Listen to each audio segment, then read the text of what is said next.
So guys, an amazing neon light show there, the smoke machines. I've never seen smoke machines at a car show in my life.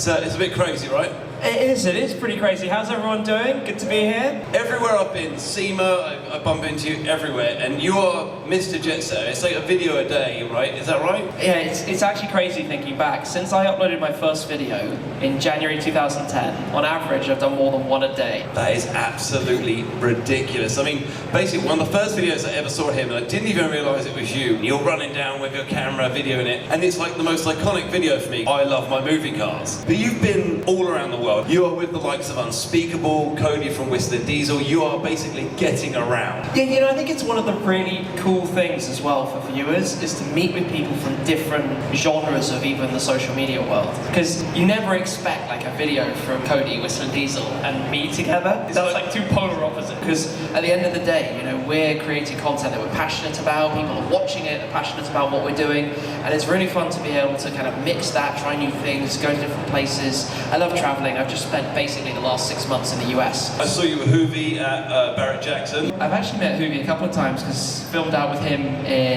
at his home base before. Obviously at Barrett Jackson at the big auction they hold out there, where I definitely needed some of his knowledge to know what we were looking at. But what you do is you're putting this Shmee museum together. Like, you've got such an amazing eclectic mix of cars. But the Lamborghini up there, the colour combo you've done, but even now I'm struggling not to smile. It is the most stunningly beautiful, insane colour combo I've ever seen. It started with all the accents in yellow, and pink and yellow. Oh my gosh, I've never seen people more polarised about a topic. But that's kind of the point. It's a Lambo. It's supposed to be crazy. Amazing, honestly.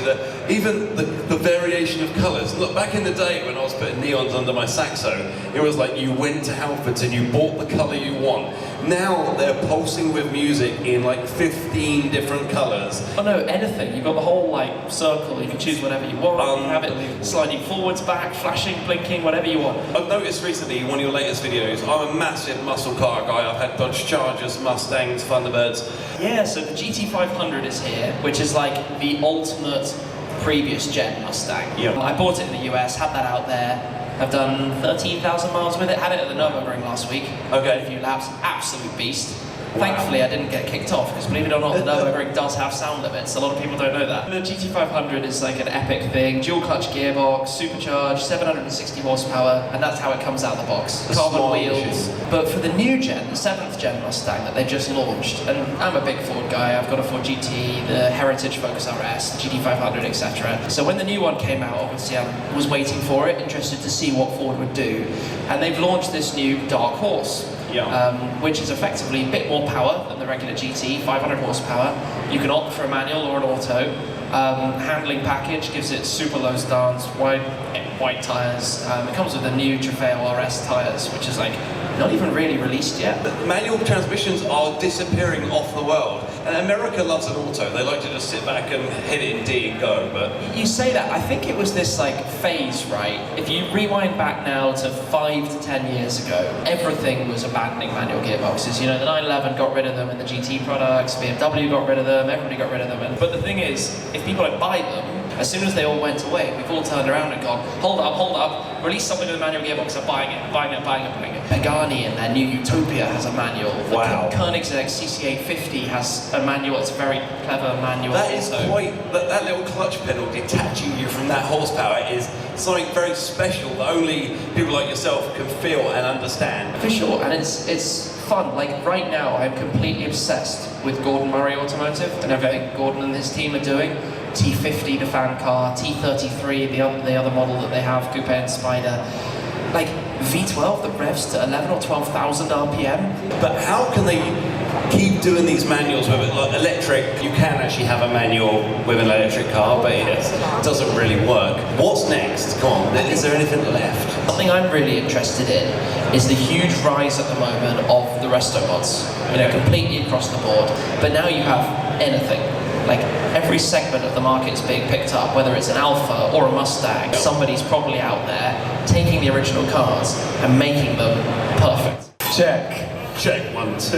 How's it going, mate? You alright? Yeah, I'm good. There's so much you're doing that most people can't even keep up with. People are still watching the build of the Cayman thinking that was yesterday. I know. it's mental how many cars I've got on the go, which has just caused me unnecessary stress, but it's fun at the same time. I wouldn't change it for the world. It's wicked. Your videos are like that. People are like, what's going on? What's going on? Why do I not have a video on your Lambo? I know, this is the thing. It's uploaded in real time. We fly out to Florida, we start working on the GT3, then we come back, I've got insane jet lag, and I'm on the M5 straight away, straight over then onto the Murcielago, and then people are like, where's the video? And I'm like, I'm trying. I'm literally editing a video whilst I'm here to hopefully get out Sunday. So when you're building this array of cars, people just assume that the parts are there. Finding the parts is hard, and then not only you finding the parts, it's picking them up, getting them, and then you're fitting everything whilst filming it, which I love doing. It's the filming the part which is amazing, but the best thing is when I've got my dad working with me, he would just want to whack the car together as fast as possible, and I'm like, we've not even filmed it, like, we need to get the car filmed. The content comes first, and then the car, but yeah, the Murcielago has been one for him really to enjoy, because we've been doing a lot of engine building, so. When he was building that engine, he was talking like shims and numbers and stuff like this. He's like, how does he know? How does he have this abundance of knowledge? I think he's like really old school, so he's proper old school on it. I'm more like, the BMW M5 is more my sort of forte. He's more the Murcielago. But we actually did, well, we tried to do the first start of this week, which is hopefully going to be the video on Sunday, but that was just a mental thing in itself, the first start. We're trying to get it all started before we come here, and yeah, there was flames. So not only are you trying to put something together which, in your mind, when there's a part number on this computer that says, well, this is what inlet manifold should have, and then when you put it together, it's got something else on it, yeah. You don't know if it's you wrong or the computer. YouTube's your best friend, as everyone would know if they're fiddling with cars. Straight onto YouTube and like, oh, how do you do this? If anyone is watching my videos to copy what I'm doing, don't do that. Don't do that. But at the same time, we've been to dealerships, and a lot of the dealerships have been saying like, oh, it's really impressive what you've done to the car. And no, it's crazy how far it's gone, and looking at the builds that we do now compared to what we did on the driveway, it's just next level. I said to Ed and Tavares, do you want to come to Petrolheadonism? And I introduced Chiro, and it kind of spiraled out of control to Freddie flying in to come to Petrolheadonism. And then we're all sat around this table, like with Richard Rawlins and Tavares, and you're like, oh, well, if you ever want to come to the US and build a car, and it's just one of those comments that you say as a car guy, do you need any help? Yeah. And then it happened. But a load of people were tagging me in Adam LC's GT3 when it was crashed, and it came up with Copart, and thought, well, I can't buy that, it's in the US. But then I realised that Freddie said I'd come over, literally a month before, the first day I met him. He goes, if you want to build a car, come over. I sent him that WhatsApp message saying like, so this car's for sale, can I buy it and then rebuild it in your workshop? And he goes, yep, go for it. And then from then, we just did it. So to take the jump and leave behind something that is making me really good money at the moment would be hard, but I'm hoping to build that in such a way that I can have that run itself and concentrate on my YouTube. Yeah, it depends what you want. Like, it's do that. That's what makes you happy. But if you've got your mind's elsewhere, like mine was, I was going into work thinking about when's my next video going to go out, and it was just completely wrong for me to be in full-time work thinking about that and not doing anything else. So it was right for me to leave and just go full throttle it, and I always believe put 100% in, you get 100% out. But you are at home, you and your lovely lady, packaging this stuff up. Now you're about to give away a carbon brake disc, right? Yeah, we brought that home, sign it, give it to someone who does the merch. Yeah, we've had offers all round for people to manage the merch stuff, but Hannah loves doing it herself. His name's Jack Tom, right? Okay. And I was talking to him, I'm working with MatArmstrong this weekend on the stage, and last week we were filming together, and he was like, I used to skate with him at like these big festivals and stuff back in the day, and over like going around with these groups of people. I take it that was your main thing back in the day? It was like when you're 16, 17, used to do BMXing. I still ride now, just for fun, but yeah, it was used to be the main thing, going and doing shows, competitions, like abroad and this and the other, and it's what I loved. But I was still into cars at the same time, it's just that's what used to pay my bills. And then you get to 21, 22, and the risk for reward is massive.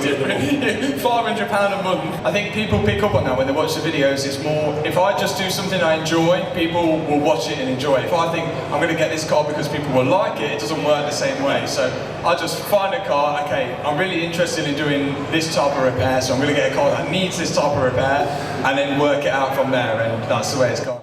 Freddie Tavares is a good friend of mine. I met him 2019 at the SLS Hotel. Yes. At that point, I had my NAS Charger, which was my Fast and Furious Dodge Charger and a NASCAR chassis, and I parked it next to your first Murcielago. Yes, which was a Fast and Furious movie car. And that was from the Fate of the Furious, the 8th Fast and Furious movie. That was it. I want to just be with people that love cars. It's very, very simple. Whenever I do a build, it's just me talking to a camera. But when you go to a place like this, you can actually talk to all the people that you talk to through that camera. So it's like magical. So you've been famous for a number of cars. One of your most famous builds was, here in England we have something called Pimp My Ride, and there was an American Pimp My Ride as well, which was the official one. And it went from West Coast Customs to Galpin Autosports, right? Gas, yes. And then you bought the Chrysler Voyager. I did. So it was actually a Plymouth Grand Voyager Expresso. Oh, so it's the fancy version. It's a sort of fancy, like, middle-of-the-road version. This would be for a middle manager. So you want to take the badges off, maybe. Okay. Yeah, so they had this car, Galpin Autosports, and they built this car to have a disco floor. They had denim seats. They had a wraparound couch, and they had a jewelry making station in this van. Wow. And I bought the van for like $850, and when it got delivered to me, I'm like, hey, that van looks like I overpaid for it. So you paid $850 too much? Yeah, that's a little too much. But then I put in like $10,000 into that van, like restoring it. But we got it running and driving. We actually drove it to Kansas to give to my friend Tyler Hoover, and it was fantastic. We got every mod to work on that car, and it went #1 on trending right after Christmas. And I have never done that well. So basically, you've done the P1. You've got the most eclectic car collection I have ever seen, from Nissan 3000, Mitsubishi 3000s to Diablos. But your car collection, what's next? Do you have anything coming up that you want to try and get hold of? Is there anything on the radar? So, when you buy a McLaren that has been at the bottom of the ocean for $500,000, yeah, you don't really have a lot of money for anything else. Oh, okay. So now we're liquidating the selection of cars. A little bit, yeah. So we have to thin the herd, I think. So I have a few cars here that I'm trying to sell. Anybody want to buy a car? Anybody? Show of hands. We got some buy cars. Yeah, there we go. So yeah, so this is a reserve is on. We're selling it right now. Here we go, £5. So Fast and Furious is a big part of you. Yeah. You love what you do, and I'm storing at the moment for you your second real Fast and Furious Murcielago. So you've had the only two in the world, right? Yes, the only two in the world that are left from that movie. So the first one is actually back in my workshop, but the second one is here, actually in the other room, the other Petrolheadonism warehouse zone thing. And it looks real bad. Like, it's terrible. If you want to see the worst Lamborghini you've ever seen, you go over there and you check it out, because it has a V6, it has mismatched wheels and tires. It does. It was painted with a brick. It was crashed. Yeah, oh yeah, it was crashed. Yeah. But that was before the movie, but then during the movie it was also crashed. And then the interior was taken apart and then never put back together again. No. So that's good. But thank you for being here. Guys, please give Freddie a round of applause. Thank you so much, guys. He'll be walking around the show, come and say hi to him, get your photos taken, and thanks. I hope you're having a good